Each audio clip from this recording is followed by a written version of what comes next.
about it, just talk about how I have arrived at this point, and then maybe we'll talk a little bit about the seminar, and I hope that's enough for 15 minutes.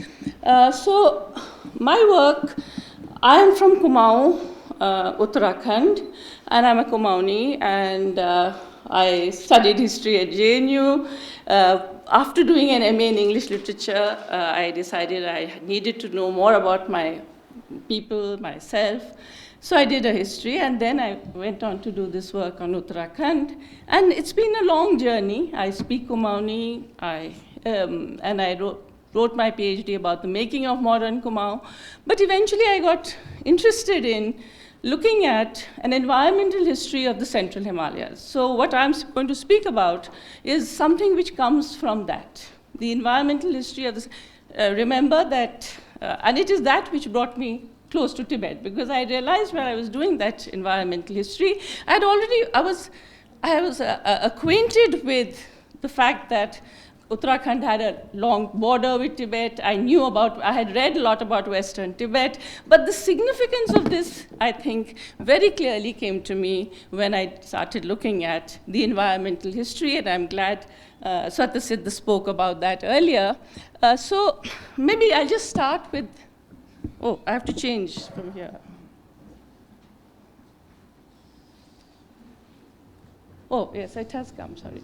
So these are the Central Himalayas. Remember that Tibet and the Himalayas are contiguous, right? So we have a long history when we talk about long in terms of time and long in terms of the distance to be covered. So it's a long, so I chose to study what we would call Kumaon, but it also includes parts of Western Nepal, and therefore my work is not only Kumaon, it's also this. And then automatically my work goes up Kumaon to Western Nepal, because the whole mountainous region, and I think this is extremely important for us to understand, that the mountainous region, and this has been emphasized during the seminar, is actually a mobile kind of space, where because of the habitat, there are various kinds of habitats at different altitudes, and there are different niches within the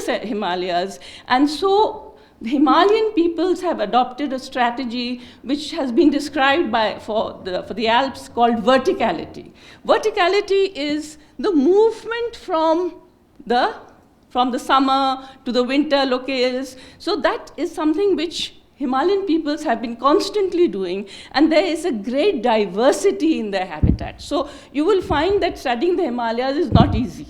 It's not like a monolithic thing. The climate varies, the rainfall varies, everything is so, and everything is dependent on this. But because of this fact, and remember that though we may have studied in school that the Himalayas are a barrier, actually the barrier was the Tarai.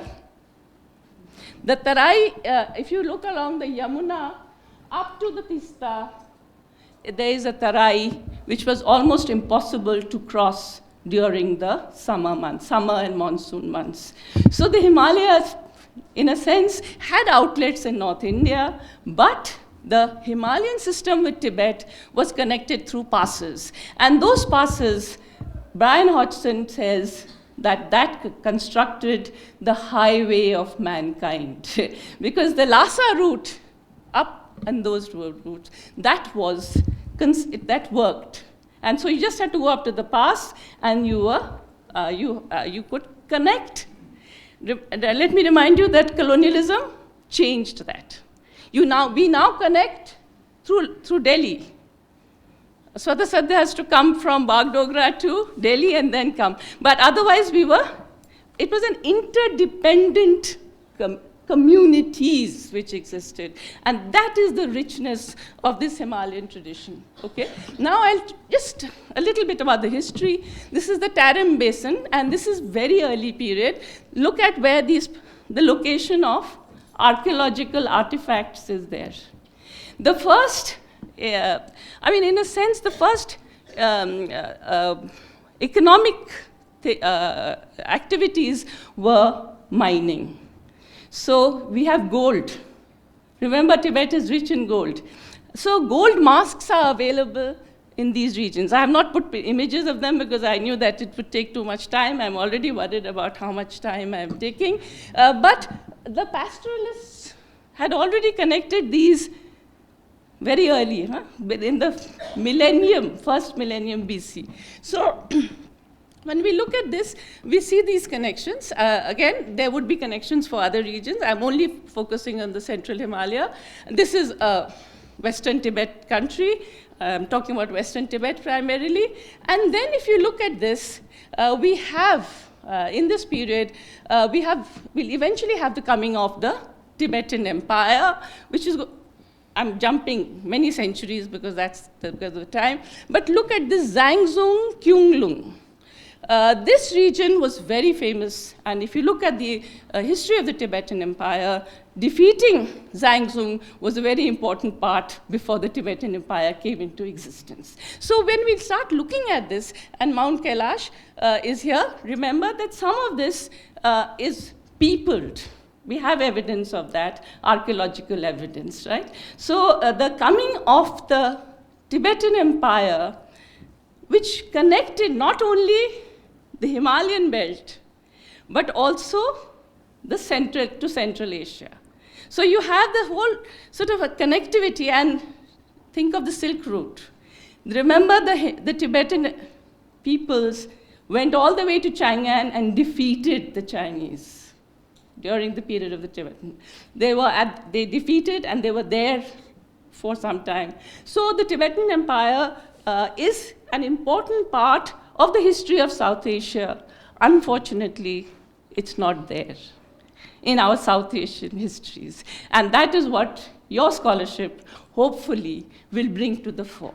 That Tibet was very much part of the making of South Asian histories. And remember that earlier, what is his name? The Chinese traveler traveled on this route, and then there were travelers coming. When the Tibetan Empire comes, they're traveling via Nepal to India. So this is the Tibetan Empire. This is from Riavek. It's not mine. Riavek has a very interesting historical atlas of Tibet. Please look at it. It's something which is a sort of delight, the way he's made it. So please look at it, Karl Riavek. And so you can see the regions. Now you can see your Guge, Purang, Khasa, Yatse, and Sang. So if you're, I'm looking at Japanese because we're talking about Guge and Purang. So please do understand that this is a very interesting way of looking at. And then, of course, when the Tibetan Empire declines, we have the Khasa kingdom coming up. Now, the Khasa kingdom is a very interesting kingdom which straddles, please, this image is not mine. So, I mean, if you take these images, don't share them, or at least don't use them, attribute them to me. I have used other people's images also. That's why one of the reasons why I'm not sure. But anyhow, so this Khasa Empire is something which straddles both Western Nepal and Tibet. And this is the important empire which comes up after the breakup of the Tibetan Empire. Interestingly, if you can see, Dehradun is there.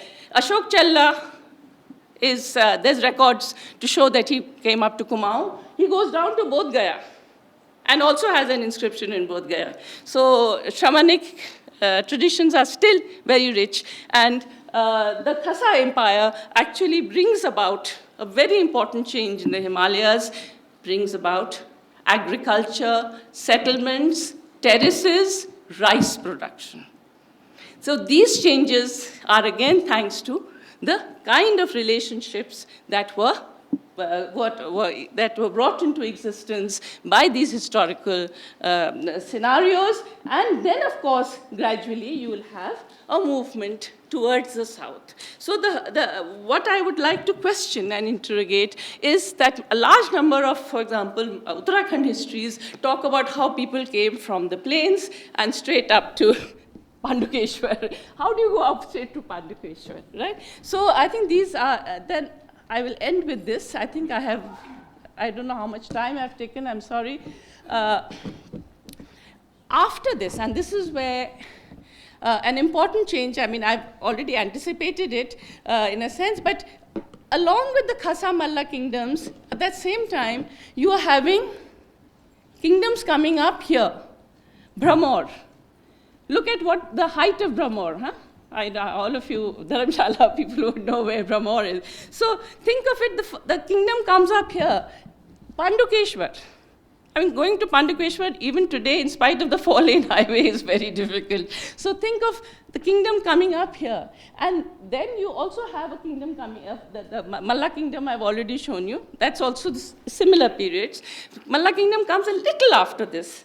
These kingdoms are also linked again to Tibet. That is what I've been trying to argue, that it is a linkage of the Himalayas and Tibet which is producing things. Kamrup, which we were talking about earlier, again, same period it's coming up. And so the sedentarization of the mountains begins around the 7th, 8th centuries.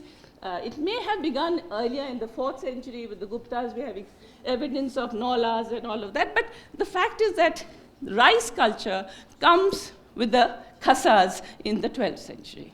And once that comes, then you have the valleys. But let me remind you that pastoralism, transhumance, and trade were the basis of this Himalayan system, which then actually was broken when the Tarai was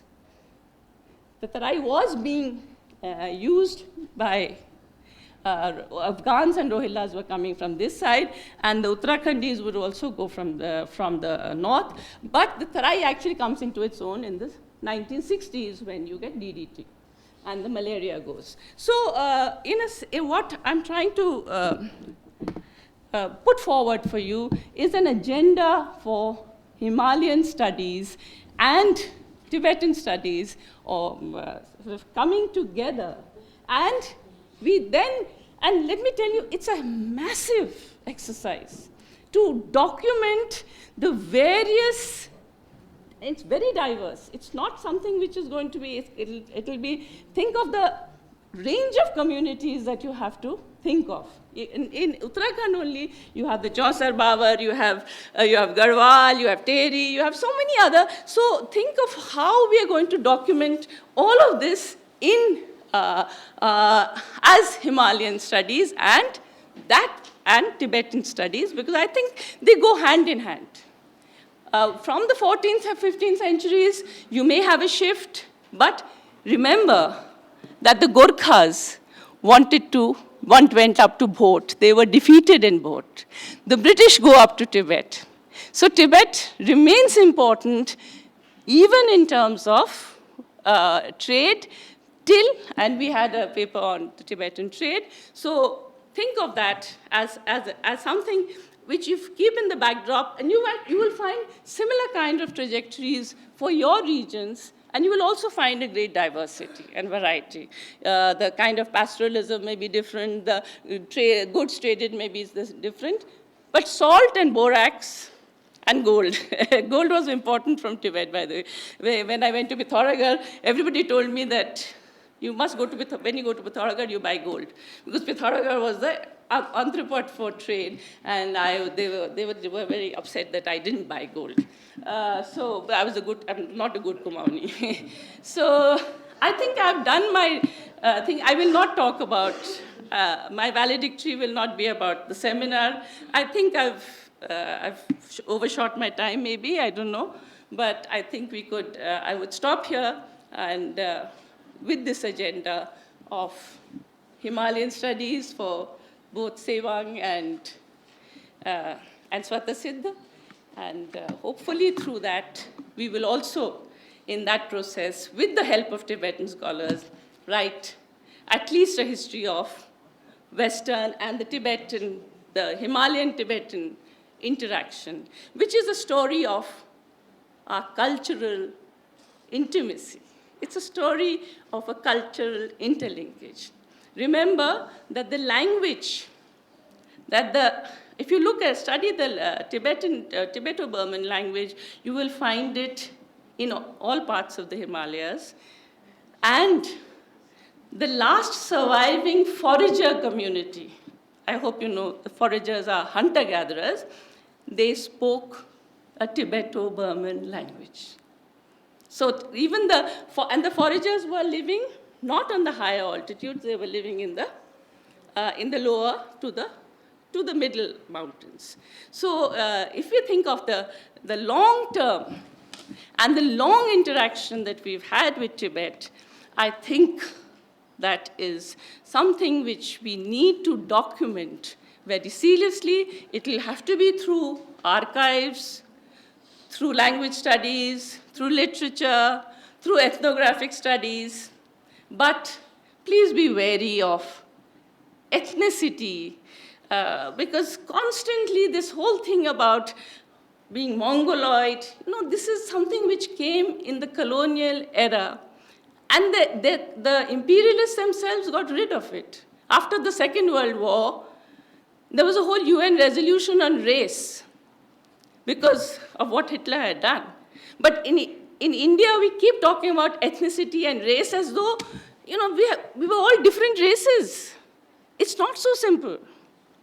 You just please be very careful. Culture is based on language, not on ethnicity. So please, when we do research on this, be very wary of ethnicity, saying that so-and-so is like this, so-and-so is like this. I think we just stick to language issues rather than to any other ways of looking at cultural traditions. See what language and learn that language, document that language. That, I think, is what all of us need to do. I think I'm a little too old for that, so I hand it over to you. Thank you.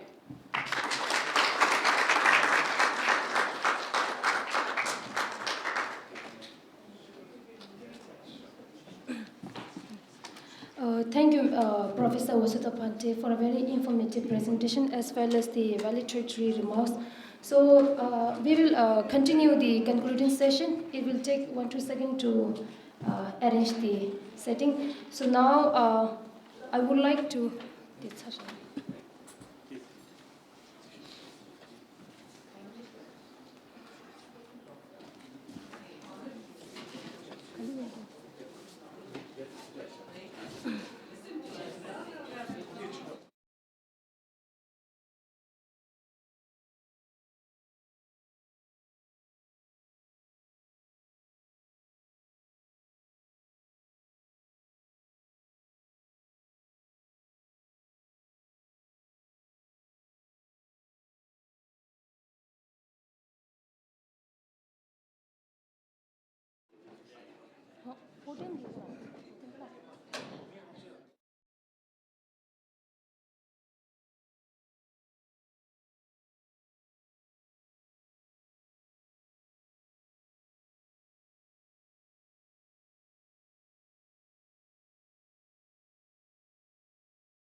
For the indigenous knowledge system, Krum Papulam village, Krum Papulam village.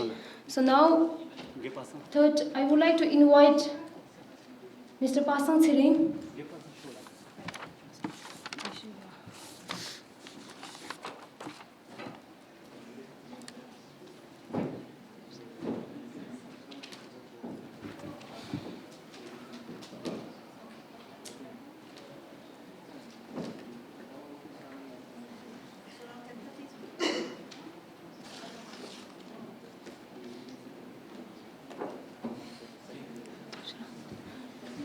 So,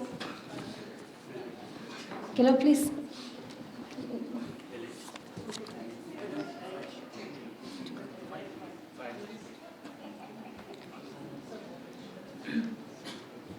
So now I would like to invite Ms. Gyari, Honorable Minister, Kalon Department of the Security of Central Tibetan Administration, and she is also one of the co-chairs of the governing body of the Tibet Policy Institute, Central Tibetan Administration, to deliver a special address.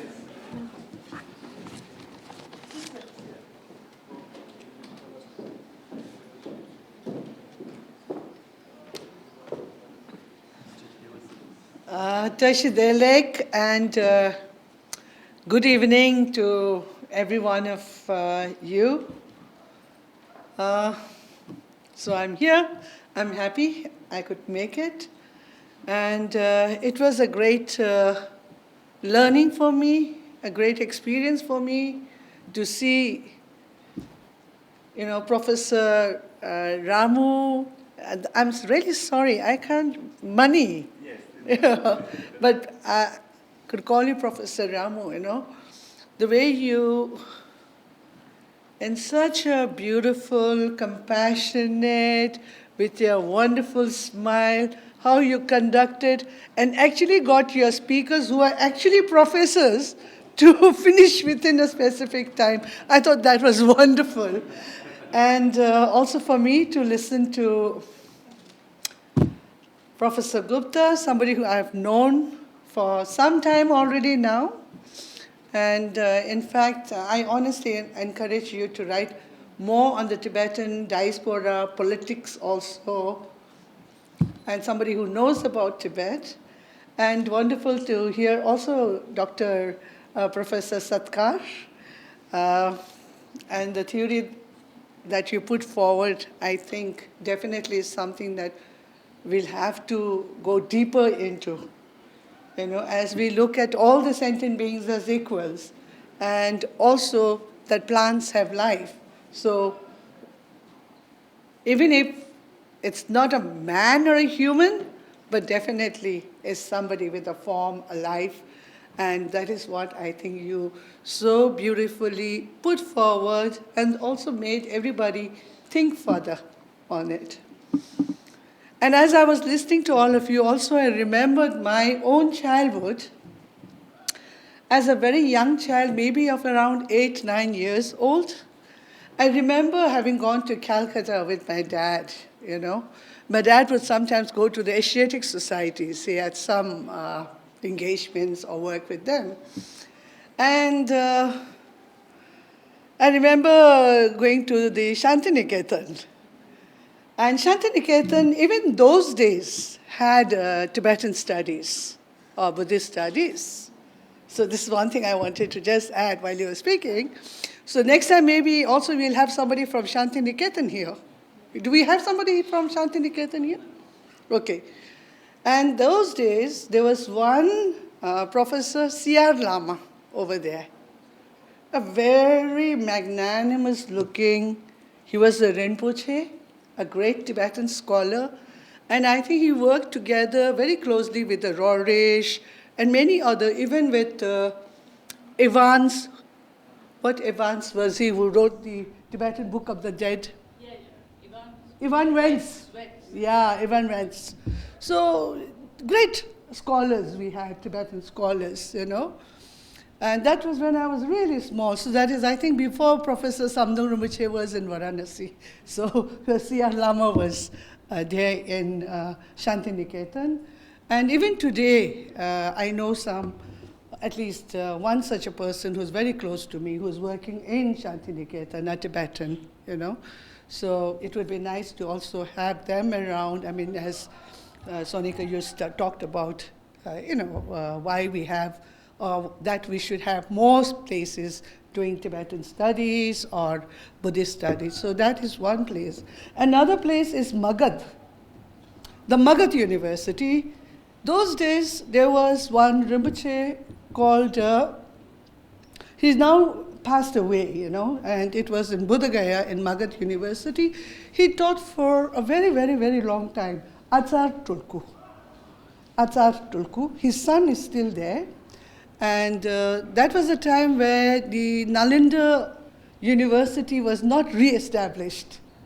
So अभी जो नई हमारी अभी re-establish हुए थे, वो सब नहीं हुए थे, but Magad University थे. So that is 1970s में जब मैं छोटी थी, so I remember कि आचार्य टुकू हो गया करते थे, and he's also made huge contributions. And those days it was more on Buddhist studies or Tibetan Buddhist studies. So that is also, I think, these people have played a great role in what we call today, as the world sees, Tibetan Buddhism or Vajrayana Buddhism, Buddhism on the whole, but that identity that we got, I think people like them had great contributions. So I just wanted to bring their names here in front of all you great scholars, researchers that you are here. And then coming to Vasudha, Professor Vasudha, what you put forward is something that we all need to go deeper into. Definitely, Tibetan studies, when we say Tibetan, it goes beyond. Like Professor Gupta also said, when we talk about Tibet, what do we actually mean? Like for us also, when we talk about Phe, Tibet is a word that has been given to us by the outside world. We are Tibetans. That is a name given to me by the world. But we are Phepa. We are Phe. So when we talk about Phe or Phurik, means people belonging to the Tibetan or the Phepa. Who are the Phepa or Phurik? So when we talk about Phurik, then comes the entire belt that you talked about also. Phurik. Phurik.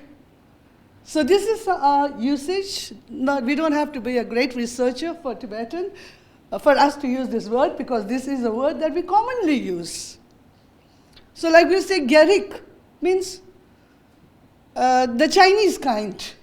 The China kind. So they again, could be also to Malaysia, Singapore, everywhere.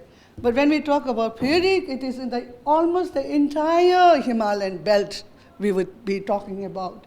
So that is what Phe is for us. Then also, I think when we talk about the political entity or a political shape or a map or a political map of a nation, then it becomes very tricky. It also depends on what time you're talking about, timeline you're talking about. I mean, let us, with your permissions, talk about India. India that we know today is a new baby. It's not what India was. It's not the Bharat that we actually know of, the Bharat that we talk about in Mahabharata. It's a new political entity that came after India's independence, even after facing partition. That's what is India today, as we know. So therefore, the political face of a nation can change. So therefore, similarly with us, Phe or Tibet, there were periods when we even went inside China. And there have been periods where we shrunk. And today, yes, we are under occupation. So these are the political map of Tibet will vary. And also, Vasu, when you are talking about the belt areas, I think that was one of your own personal mappings that you had done.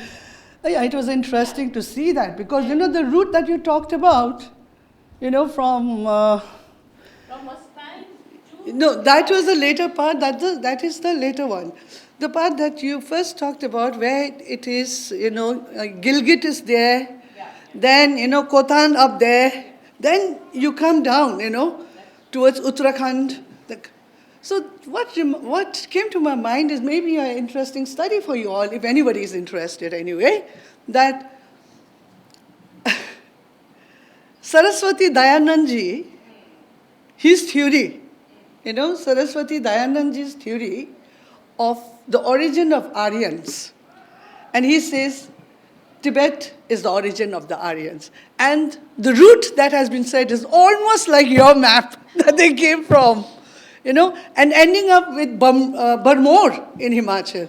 And there's something that we were talking about with Tempe Gyanzala also. I was encouraging that you must go visit Barmore also, because definitely this is an important place for us. And also they claim that one of the oldest Tibetan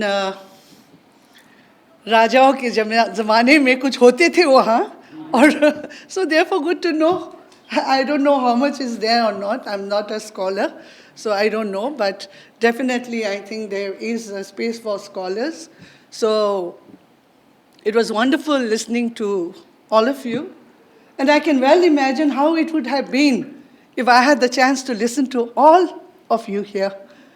So I missed that. I hope next time when you all are here, I get a chance that maybe मैं छुट्टी लेके I could come and listen to you all. That would be such a treat.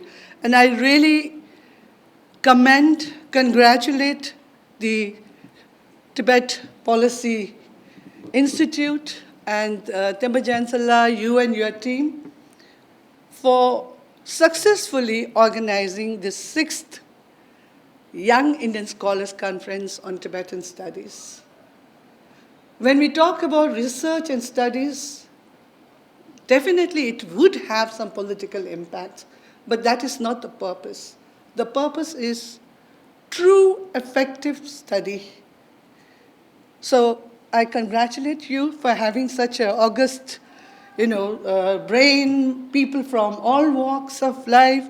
And also I congratulate our young people because I know there's some from different parts of India and some of you from also West Bengal, Sikkim, Darjeeling also, I hope so.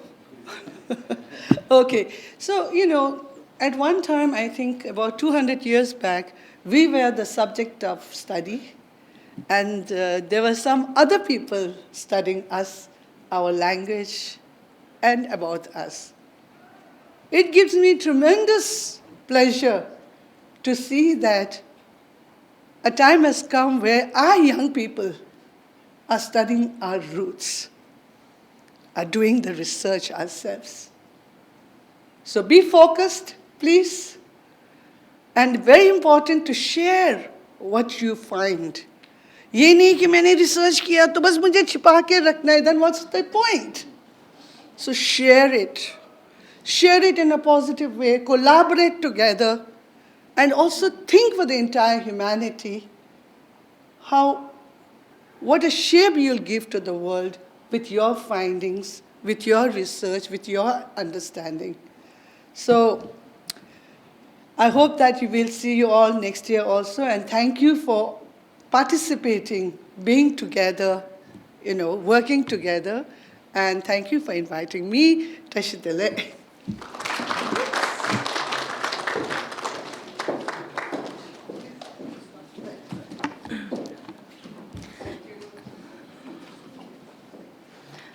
Thank you so much, Ms. Gyari Rumala. Now again, may I request Ms. Gyari Rumala to present a small token of appreciation to the professor. So I would like to call first Professor Ramu. Yes. You're also saying Professor.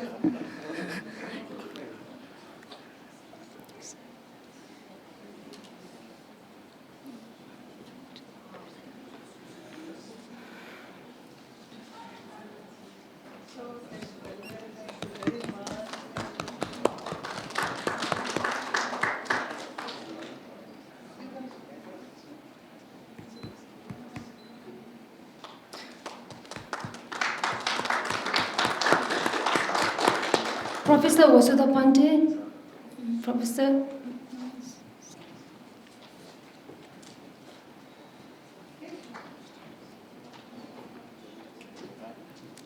No, sir, you can sit over here.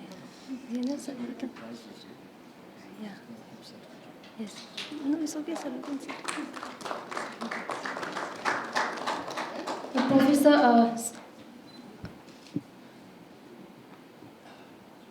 Professor Sota Siddha Sarkar, can you please, sir? Hey, sir, can you please?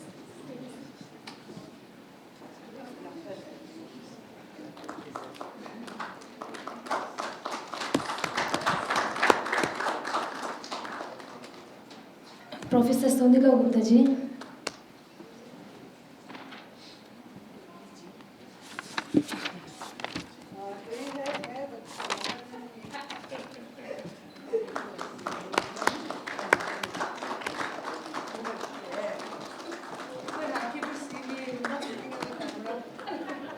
Thank you so much, madam. Now, again, ma'am, I want to request you to distribute a certificate to the participant. So I will now call out names according to the schedule. So please come on the stage to receive the certificate.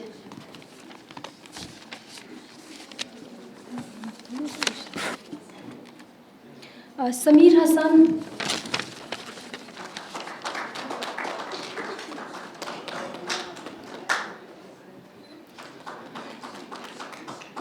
Dorje Dhondup Neki.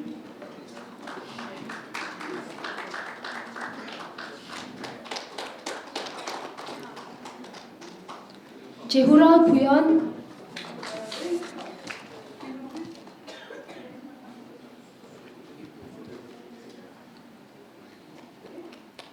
Can you please give applause?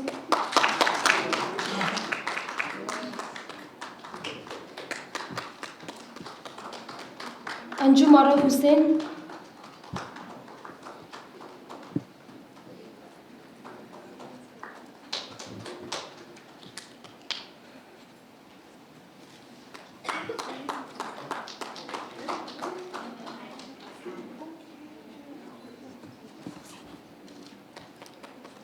Dr. Tashipin So.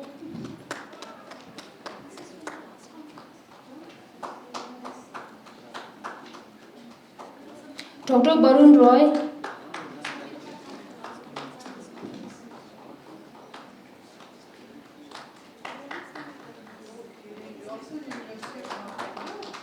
Kalyani Yoila.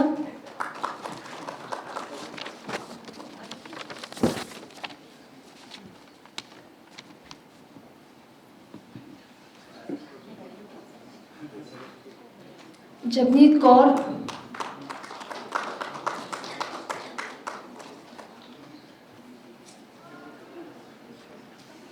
Pemu Sharma.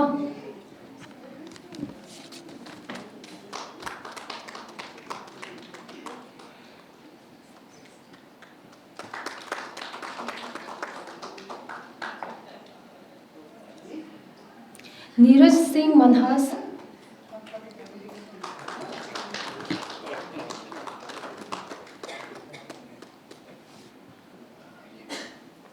Karma Tenzing Lepcha.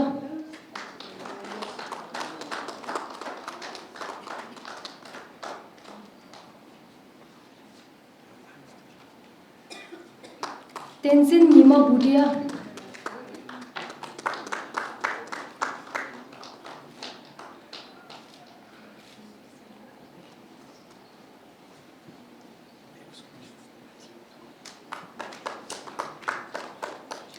Janabi Upadhyay.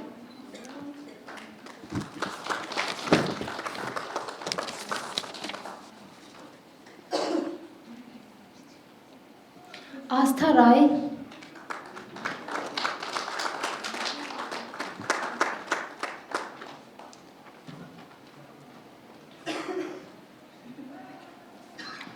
Ugel Siring Lama Yolmo.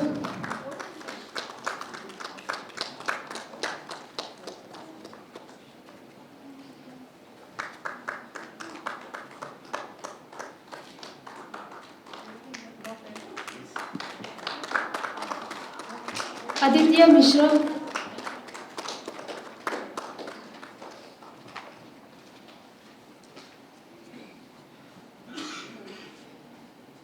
Aditi Krishna,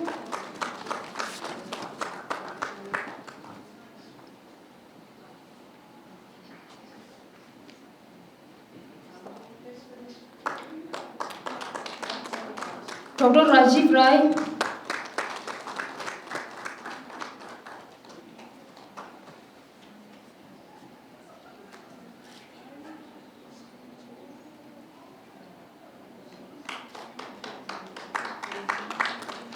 Abhinav Adriya,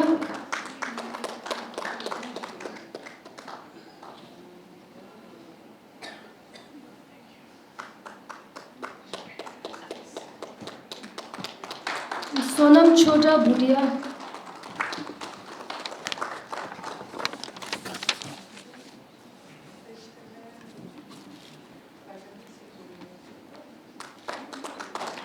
Dr. Sangi Lachinpa,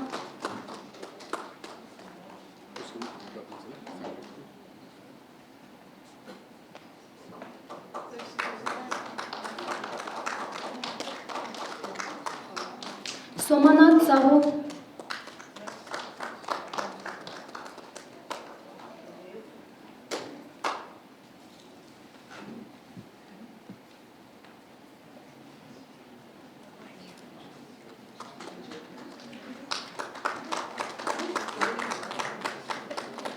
Arnav Mandal,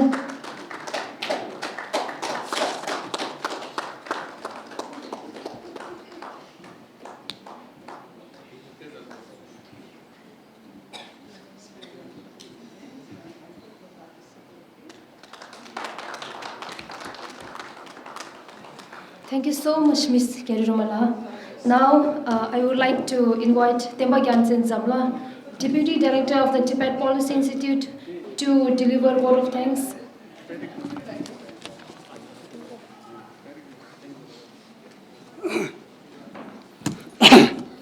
All right. A very good evening to you all. Finally, here we are. A very successful conclusion of the conference. First of all, I want to thank our Honorable Madam Kalon Gyari, the Minister of Department of Security of the Central Tibet Administration, and also the co-chair of the governing body of Tibet Policy Institute for coming all the way from there, straight from a cabinet meeting, and she has to leave for Delhi tomorrow, but still she took the time and gave importance to be here. Thank you very much, ma'am. And also, we like to thank Honorable Madam Kalon, the Minister of Department of Information and International Relations, who was here yesterday to deliver the inaugural address. And then we like to thank Professor Ramu Manivannan for the keynote address and also the very important feedbacks given to our scholars.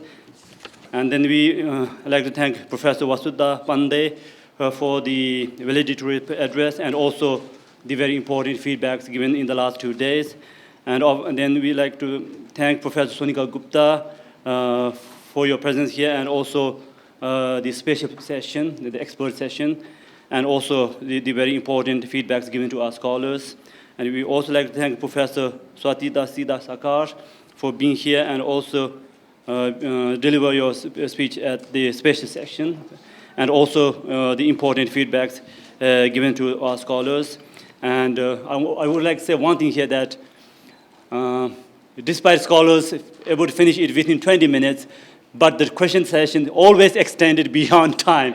So that is a good sign. I would say that was really, really good sign. So my apologies to all the moderators that we had to signal you to please finish it, because we knew that every session will extend because there's very, very intense discussion, debate, and very, very highly valuable feedback from all the four professors. And we are really happy that we were able to invite all four of you and also accepting our invitation. Thank you very much, because your feedbacks will shape many of the young scholars' views and ways in the future. Thank you very much for all the four professors. And then we want to thank Gen Pasanla for continuously providing this beautiful venue. And also we are here at a beautiful time. And the timing of this conference is decided based on the feedback we got before, because mostly it happened around the monsoon season. So there were inconveniences before. And all of these conferences based on the scholars present here. So nothing happens without you all. So all the 25 scholars, I would say 24 at the moment, all the 24 scholars, thank you very much for sending your abstract. Of course, we received a very large number of abstracts. So our committee had to filter it a little bit. So we might have not been made the best of decision, but we made decision with the best intention. So I'm happy that the kind of presentation we saw in the last 2 days were really, really, really exciting. And that's why I'm sure you saw the change here. It's from young Indian research scholars to young Indian scholars conference.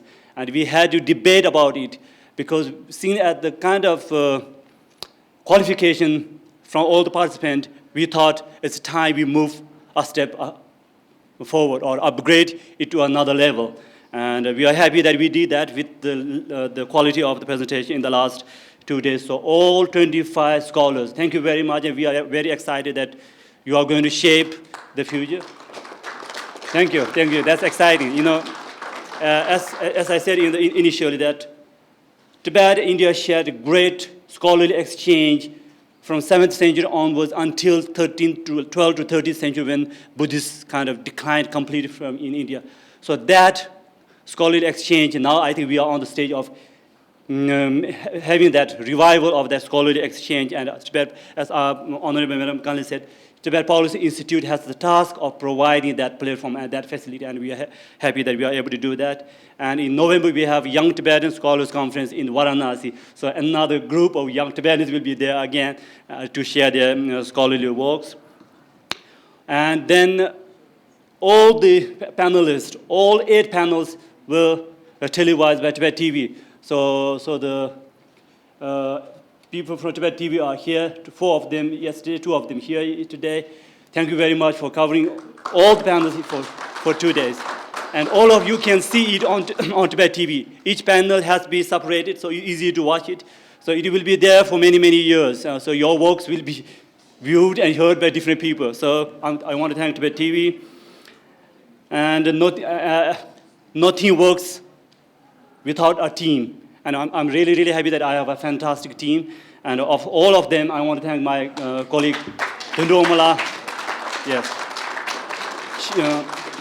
Yes, Dhondup Wangmo was tasked with coordinating the conference, and she worked really hard for the last few months. You know, it's never easy. Some people will say, I'm not coming, I'm coming. So things are never easy.